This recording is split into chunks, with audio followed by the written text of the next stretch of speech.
Hello everyone, and welcome to the official channel of Faculty of Law, Kurukshetra University. I am Divyansh, a final year law student at Institute of Law, Kurukshetra University, and I am very delighted to share with you all that Faculty of Law is organizing its first National Moot Court competition from 29th February to 2nd March 2024. And for giving you all a jump start, we are making a series of educational videos in which we will be covering the important and vital aspects of any moot court competition. Today with us we have Mr. Tajwinder Singh and Mr. Arsh Sharma, who are going to give us introduction and basic overview of what a moot court competition is. So welcome Tajwinder, welcome Arsh. Thank you. Starting with my primary question, Tajwinder, would you please tell our viewers what is a moot court competition? See, Divyansh, like in physical sciences, chemistry, physics, people go to labs and do their experiments. That is a practical work of them. Similarly, in the law field, we have these moot courts, which is the practical aspect of law. So, we use this word moot and instead of using any other word like mock court or fake court, because the reason is, if you go by the dictionary meaning of this word moot, it says that something, a discussion where it does not come into a final or definite answer. Similarly, in a moot court, if we see, there are going to be two parties who will be discussing on issues which are given in moot proposition or as per they made themselves. And upon those issues, they are going to argue from both the sides. And there will be one judge who will be judging them, giving marks to them. But in the end, he is not going to give any judgment or decision. So that is why we call it a moot court. Right. Yeah. So Mr. Arsh, as Tajwinder was telling us what basically a moot court is, my mind was caught up with two terms. First, moot proposition, and secondly, the issues or the law points. Can you please tell me something about that? Yes, well, firstly, talking about the proposition, moot proposition, it basically consists of the facts and circumstances of the case, right? And coming to the issues, it basically, at the end of the proposition, there happen to be some law points. For example, if the proposition is related to negligence, let's say, so the issue may be whether in certain circumstance negligence has been committed or not. So this is an issue. Now the participants, the two teams participating, one will be arguing that yes, negligence has been committed, and the other will be arguing yes, no, negligence has not been committed. So this is the proposition and the issues. Yeah. Right. So Mr. Tajwinder, would you please tell me, in any law student's life, what is the importance of moot court competition? Is it important for every law student to do it? Yes, definitely, Divyansh, it is very important for every law student. See, doing a moot court is like, opening a Pandora's box. It is not going to benefit you only in one way or another. It is going to, benefit you in so many ways. Starting from, first of all, while doing a moot court, you're going to learn how to do research. That is the first thing you're going to learn from it. Okay. Secondly, you will be able to draft a memorial. So your drafting skills are going to be enhanced. Third, if you see, when you are going to speak in the front of judges, it is going to give you confidence, and side by side is also going to benefit you in the way that you will be ready for the next 5 years, like when you are going to be into the actual court. Last, but not the least, there are going to be some exciting prizes. The cash prizes are always there in moot court competition. So that is how it is very important for any law student to do these moot courts. Definitely. Yeah. So Arsh, please tell me, if any student who has never done a moot court competition, they want to participate in a moot court competition, say this National Moot Court competition itself, what is the primary thing or what is the primary task that they must take into hand so as to proceed further? You see, the most important and indispensable part of the moot court competition for the students who are going to participate is to form a strong team. Formation of team is very crucial. Definitely. And it is very important as well. You see, if students are not able to make a good team, a strong team, it may lead to further demotivation. They may not get themselves motivated for upcoming competitions as well. So formation of team is very crucial part. So students must look up for good speakers or good researchers, or even you can ask your seniors to firstly go to a competition. You ask your seniors to please tell us how to do that. Yeah. So following up with what Mr. Arsh said, Taj, can you please tell me, after having made a team, what is the next thing that students must do? Okay, so the first step is you make your own team. After that, obviously, is finding a good moot, which is a very crucial task again. See, for finding a good moot, there are few websites, like there is Lawctopus is there, then Latest Law is there, Live Law is there, and there are so many other websites where you can go and look for any moot court which is coming. So they scheduled all the moot court competitions which are coming in the next few months. So you can find over there. Now, while deciding a moot court, there are two main considerations which I would recommend that you should always take into consideration. First of all is the moot proposition, as Arsh has explained what is a moot proposition. So while choosing a moot proposition, there are many area of interest where it can belong to. For example, it can belong to a criminal law, maybe to constitutional law, taxation law, IPR, or something like that. Okay. So that is how you need to, first of all, you need to understand that what is your area of interest, and then pick the same proposition which interests you basically. And the second consideration which is very important is the location of the university, or the kind of university which is organizing it.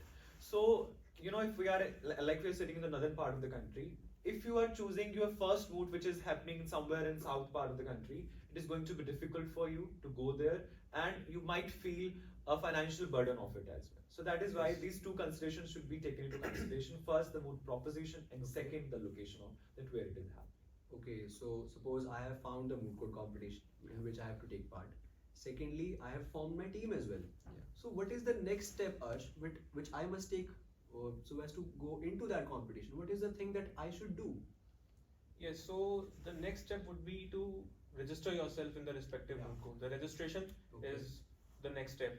And again, for registration, you must look up into the brochure of the respective moot, and you must keep an eye on the deadlines. And deadlines may be of the last date to register yourself, or last date to seek the clarifications in the moot proposition, because a lot of times it happens that there is an ambiguity in any point of in any point of proposition. Yeah. So you need to seek any clarification. For that also there is a last date. And finally, the last date to submit the memorials in offline as well as online mode. So this would be the next step. Okay, so after we have done our registration, yes, what is the next step that we must take into consideration? See, so you have formed your team, you find a good moot, you have registered yourself. Now, after registration, when you got the confirmation mail from the organizing university, the next task is to start the research and start making your memo. See, the moot court, you have to make two kind of submissions. First, written submissions, which are done prior to the oral submissions, and then obviously the oral submissions. Okay. So these two kind of division are there. In written submissions, mainly there are memorials. So memorials you have to prepare by yourself. It includes like your jurisdiction, your facts, your arguments, your issues, and then last the prayer. So all kind of things are there in the memorial. So you start researching about your proposition, and you make a memorial, and then you submit it. So for submission, first of all, you have to send soft copies. Normally, in most of the moot courts, we send soft copies to the organizing university. Because they have to evaluate those memorials. So that is why it is important to send these memorials to them. Secondly, we send hard copies. These hard copies are important because it needs to be served to the judges who are going to come. So these kind of two submissions are there.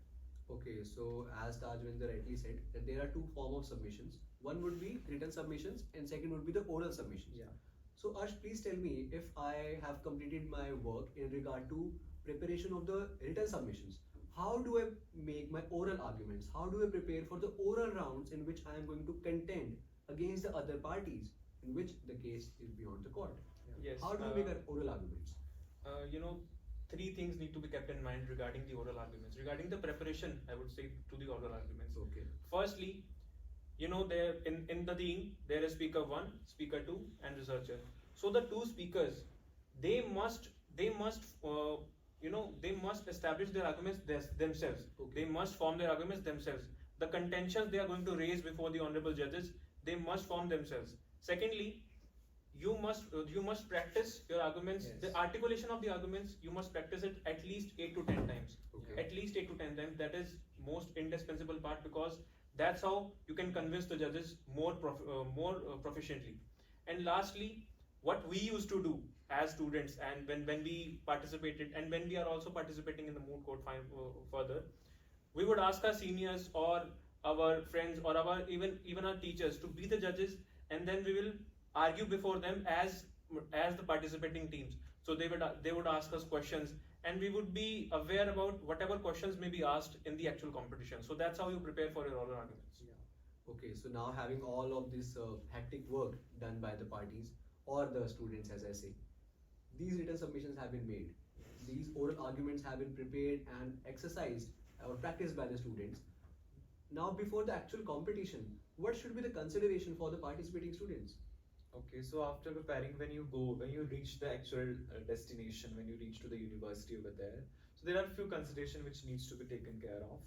First of all, the anonymity. There is a rule of anonymity that a team is not supposed to reveal its identity to anybody in the participating university, be it the opposite parties or be it the judges. See, the very reasoning behind this rule of anonymity is that because if he knows that you are from a particular university, he might get biased towards you in a positive way or in a negative way. So that is why it is important that you keep yourself anonymous in the university. Second is scouting. That is which is prohibited in all the moot courts. Scouting simply means that a team cannot, peep into or cannot interfere into some other teams. Like if they are arguing, they cannot look into their memorials or they cannot listen to their arguments. So this is called scouting. That is also prohibited. Third is dress code. See, the dress code is mostly given in the brochure itself. So you look into the brochure, whatever dress code is given, you please dress yourself as per that. Last but not the least is the draw float thing. See, draw floats is a situation where after inaugural, in most of the cases, all the teams gather up, they pick up chicks, and then over there it is decided that from which side you are going to participate or which you are going to argue and against whom you are going to argue. So these two kind of things will be decided with draw floats, and after draw floats, the last thing is memorial exchange, and then your all around starts. Okay, so Yeah. you just talked about the draw floats. I Yes. believe that is completely based on your sheer luck. Yeah, Yes. definitely it's luck. You do not know which side are you going to argue Yeah. and against whom are you Yeah, going to going to argue. argue. So that is Yeah. completely based on sheer luck. Yes. Now, coming to my last question, that is to you, Mr. Arsh. Please tell our viewers what are the different levels of a moot court competition. Okay. So you see, usually in every moot court competition, there happen to be 4 rounds. The preliminary rounds, or we can say prelims round, Yeah. then the quarterfinal rounds, the semi-final rounds, and the final round. Yeah. Now, the prelims round, we also know it by the name of best scoring rounds, because, for example, let's say 40 teams participated in a respective moot court competition, but only the top 8 best scoring teams will go further into quarterfinal rounds. So it may happen that 2 teams from the same courtroom may qualify to the knockout rounds. Now the quarterfinal rounds, semi-final rounds, and final round, these are the knockout rounds. What happens is in the knockout rounds that the 2 teams participating from the same courtrooms, the one which has scored less marks will be knocked out, and the teams who has scored more marks will go further into semi-finals, then to finals, and then winner will be selected. So this is the structure. And one more thing, that is the researcher's test. Researcher's test is basically in all the teams, all the researchers, they are subjected to a researcher test, Yes. and from the top scoring researcher will have the award of the best researcher. So this is basic structure of a moot court competition, and usually in every kind of moot court competition. Very well summed up. Now, that would mark the end of our this session, in which we covered about the introduction, basic overview, and how does the basic structure, or we can say the hierarchical structure of any moot court competition looks like. I would like to thank Mr. Tajwinder Singh and Mr. Arsh Sharma for their very precious time. In the upcoming videos, we will be covering the more intricate and more technical parts of what goes into the preparation of a moot court competition and how can you ace your game in any moot court competition. Yes. Thank you so much, Arsh. Thank you Thank so you. much, Tajwinder. Thank you so much. Thank you so much, all the viewers. We will see you in the next one.